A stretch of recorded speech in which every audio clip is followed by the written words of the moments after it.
It all started on a cold October night. I woke up to the sound of someone tapping on my window.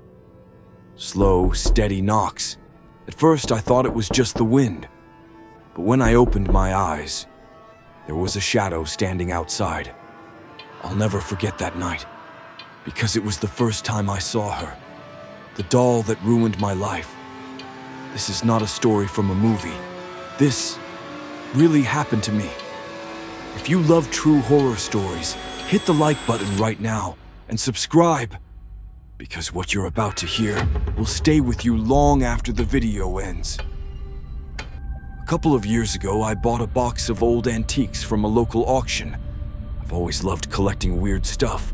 Old clocks, paintings, forgotten trinkets from other people's lives. But that night, there was something different inside the box. Wrapped in dirty cloth, hidden beneath cracked porcelain dishes, was a small wooden doll.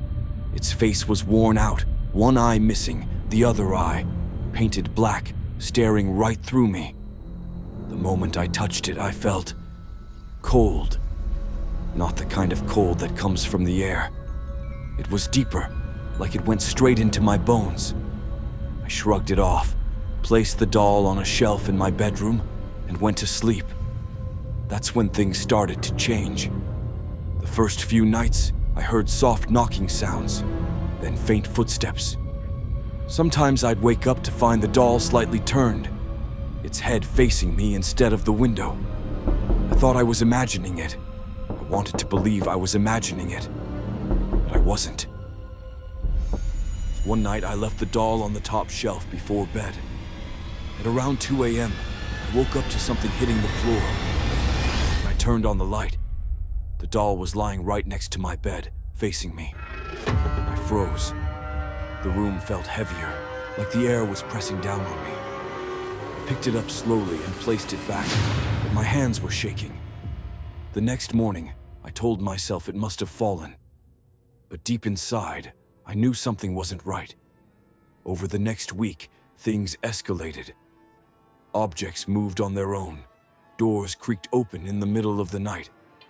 And every time I looked away from the doll, I could feel it watching me. Once, when I came home from work, I found the doll sitting on my bed, arms spread wide open, as if it had been waiting for me. It was around this time that I started hearing whispers. Late at night, when the world outside went silent, I'd hear a voice, faint, soft, coming from the corner of the room. It called my name. At first, I thought it was the neighbors, but the whispers came from inside my room, from the same shelf where I kept the doll. One night I asked, "Who's there?" And I swear to you, something answered. It wasn't words exactly, more like a sound. A breath that turned into a giggle. That laugh still echoes in my mind. One night, I woke up around 3 a.m. My chest felt heavy, like something was sitting on top of me. I couldn't move, couldn't breathe. My eyes darted across the room, and then I saw it. The doll was standing on my chest, its head tilted slightly, one arm raised, and that single black eye staring into mine. I tried to scream, but no sound came out. My whole body was paralyzed. Then, it moved.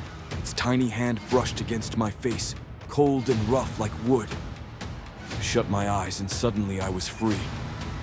I jumped out of bed, turned on the light, but the doll was gone. I found it the next morning, back on the shelf, in the exact same position as before. I tried everything. I threw it out, burned it, even buried it in the woods behind my house. But every time, it came back. Once I woke up and found it sitting inside my car on the passenger seat. Another time, it was outside my window, its hand pressed against the glass. The fear was driving me insane. I stopped sleeping, stopped eating, even started recording myself at night. And that's when I caught it. On camera, you can see the doll move. It doesn't walk like a person. It slides, like it's floating. The footage is blurry, but you can see its head turn toward the camera, and then the screen goes black. The last night I saw it, I was done running. I decided to confront it. I set up my phone to record everything. It was almost midnight. I sat on my bed and said out loud, "I'm not afraid of you anymore." At first, nothing happened. Then, the lights flickered. The air grew colder. That same tapping started again at the window. Knock, knock, knock. I turned my head slowly. There she was. The doll stood on the windowsill, its missing eye replaced by something red, glowing faintly. Then it fell. The window shattered, and the recording cut off. The next morning, I found the doll broken into pieces outside my house. I never saw it again. For months after that night, the nightmares continued. Sometimes, I'd hear that same laugh echo in my dreams. Sometimes I'd wake up with tiny scratches on my arms. People tell me to move on, to forget it ever happened. But how can you forget something that still whispers your name when you turn off the lights? Even now, as I record this, there are nights when I feel that same cold presence standing quietly in the dark corner of my room. That's my true story. The story of Annabelle, the haunted doll that tried to kill me. Was it real? Was it a curse? Or was I just losing my mind? You decide.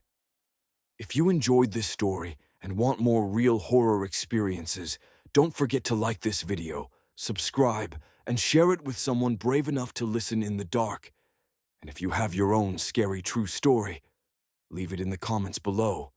Maybe I'll tell yours next.